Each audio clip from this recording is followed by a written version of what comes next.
24 71-এর extended রূপ। আমি তো বরং দেখছি অনাবাসিক শিক্ষার্থীরা আমাদেরকে বেশি ভোট দেবে। ছাত্র শিবিরের জায়গা থেকে এবং আমাদের জায়গা থেকে কোর্টের রায়ের প্রতি এবং আইন এবং আদালতের প্রতি আমাদের রেসপেক্ট অলওয়েজ ছিল, সামনেও থাকবে। 71 এবং পরবর্তী 24 সংক্রান্ত ইস্যুতে বলেছি, 71 এবং 24-কে মুখোমুখি যারা দাঁড় করাতে চায় তাদের বিরুদ্ধে আমাদের স্ট্যান্ড, আমাদের প্রতিবাদ আমরা সেই টিএসসিতে আমাদের প্রোগ্রামের সময় আমরা ক্লিয়ার করেছি এবং এবং এটাও ক্লিয়ার করেছি বেশ কয়েকটি পক্ষ তাদের শিক্ষার্থী বিচ্ছিন্নতার কারণে, জনবিচ্ছিন্নতার কারণে নিজেদের কোনো এজেন্ডা না পেয়ে, শিক্ষার্থীদের কাছে প্রকাশ করবার মতো নিজেদের কোনো ইতিবাচক কার্যক্রম না পেয়ে, কোনো এজেন্ডা না পেয়ে তাদের একটা এজেন্ডা হয়ে দাঁড়িয়েছে যে সকাল বিকাল সন্ধ্যা সবসময় ছাত্র শিবিরের ব্যাপারে সমালোচনা করা, সকাল বিকাল সন্ধ্যা সে আওয়ামী ন্যারেটিভ নিয়ে, পুরনো এজেন্ডা নিয়ে নিজেদের এখানে টিকাদারি করা।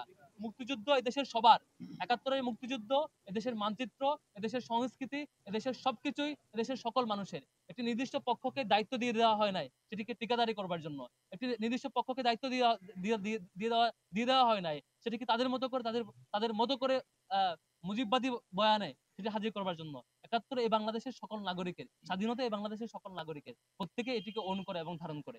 এখন 24 71-এর এক্সটেন্ডেড রূপ। তো 71-এর মধ্য দিয়ে যেমন আমরা স্বাধীন ভূমি এবং স্বাধীনতা পেয়েছিলাম, কিন্তু আধিপত্যবাদের কবল থেকে আমরা মুক্তি পাইনি, সেটি এই 24-এর গণ অভ্যুত্থানের মধ্য দিয়ে সেই মুক্তি আমরা পেয়েছিলাম। যে বারবার আমরা ক্লিয়ার করেছি, এখনো যারা শিক্ষার্থী বিচ্ছিন্নতার রূপ ঢাকতে না পেরে, যাদের এজেন্ডা শূন্যতার রূপ ঢাকতে না পেরে আবারও সেই পুরনো আলাপগুলো সামনে এনে মনে করছেন তারা শিক্ষার্থীদের অনেক কল্যাণ করবেন। ঢাকা বিশ্ববিদ্যালয়ের শিক্ষার্থী যথেষ্ট ম্যাচিউর, এগুলো নিয়ে খুব বেশি শিক্ষার্থীরা জানেন যে আপনাদের আর কোনো শিক্ষার্থীদের কল্যাণমূলক কর্মসূচি না থাকার কারণে, আপনাদের দলীয় এজেন্ডার শূন্যতার কারণে, কিংবা আওয়ামী লীগকে দীর্ঘদিন ধরে ইম্পাওয়ার করার যে অপরাধ ছিল, আওয়ামী লীগের ক্রস ফায়ার, আওয়ামী লীগের হত্যাকাণ্ড, আওয়ামী লীগের গুম, আওয়ামী লীগের আয়নাঘর, সেগুলোকে ইম্পাওয়ার করে 2013 সাল পরবর্তী 14 সালের ইলেকশনের 100 শতাধিক আসনে বিনা প্রতিদ্বন্দ্বিতায় নির্বাচিত হয়ে যাওয়ার পরে যখন সারা দেশে ছাত্রদল, শিবির, বিএনপি, জামাত এবং অন্যান্য দলগুলো মিলে আন্দোলন পরিচালনা করেছিল, ছাত্র শিবিরের যখন শতাধিক লোক বারবার শতাধিক লোককে জীবন দিতে হয়েছে এবং লক্ষাধিক মামলা বহন করতে হয়েছে, তখন সে আন্দোলনকে যারা ক্রিমিনালাইজ করেছিল, সেই সে ক্রিমিনালাইজ হওয়ার কারণে আওয়ামী লীগ পরবর্তীতে ইম্পাওয়ার্ড হয়েছে। ইম্পাওয়ার্ড হওয়ার পরে পরবর্তীতে আওয়ামী লীগ নিজেকে ফ্যাসিবাদের রূপরেখা নিয়ে গিয়েছে, ফ্যাসিবাদ হয়ে গিয়েছে।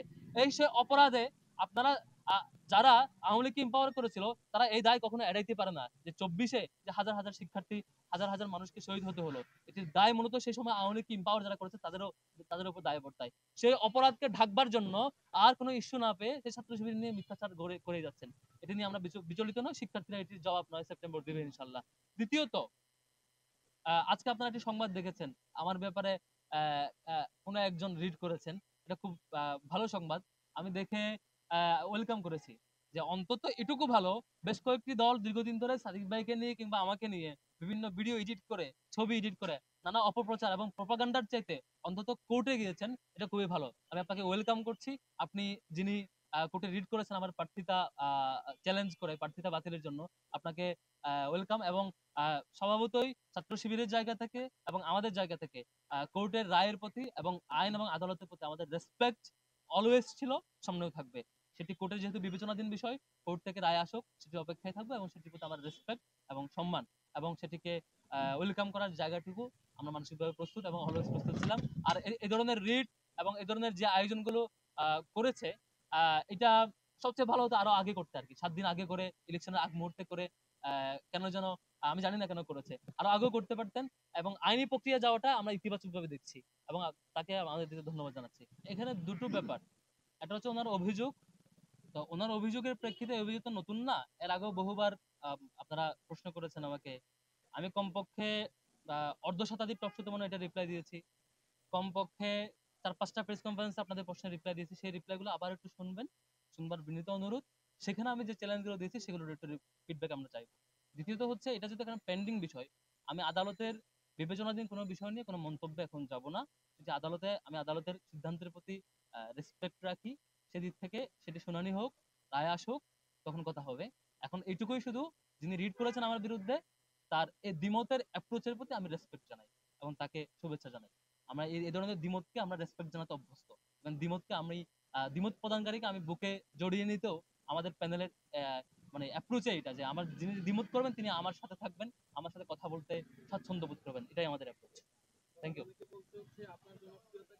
মানে আমার জনপ্রিয়তা বাড়ানোর জন্য আমি করিয়েছি, এরকম যদি হয়, অন্তত আমি কাউকে দিয়ে করাই, আওয়ামী লীগকে যারা এম্পাওয়ার করেছে, যারা শাহবাগ গঠন করেছে, যারা বাকশাল গঠন করেছে, তাদেরকে দিয়ে আমি করানোর কথা না আর কি। অন্তত যারা আওয়ামী লীগকে এম্পাওয়ার করে আওয়ামী লীগকে ফ্যাসিবাদ বানাইছে, 13 সাল থেকে 18 সাল পর্যন্ত আওয়ামী লীগকে একটা শক্তিশালী ভয়াবহ রূপে নিয়ে গেছে, তাদের সাথে আমাদের কখনোই কখনোই অন্তত মানে দ্বিমত থাকবে, মানে পারস্পরিক মানে আপনি যেটা বলছেন মিলেমিশে করা, সেটা থাকার কথা না। আমি তো বরং দেখছি অনাবাসী শিক্ষার্থীরা আমাদেরকে বেশি ভোট দেবে, কারণ অনাবাসী শিক্ষার্থীদের সাথে আমাদের যে যে যোগাযোগ দীর্ঘ এই বছর জুড়ে যে সামগ্রিক কার্যক্রম, অনাবাসিক শিক্ষার্থীরা তো আমাদের একেবারে সবচেয়ে বেশি কানেক্টেড। তো এটাতে যদি তারা না আসে, সেটা আমাদেরই তো ক্ষতি হওয়ার কথা।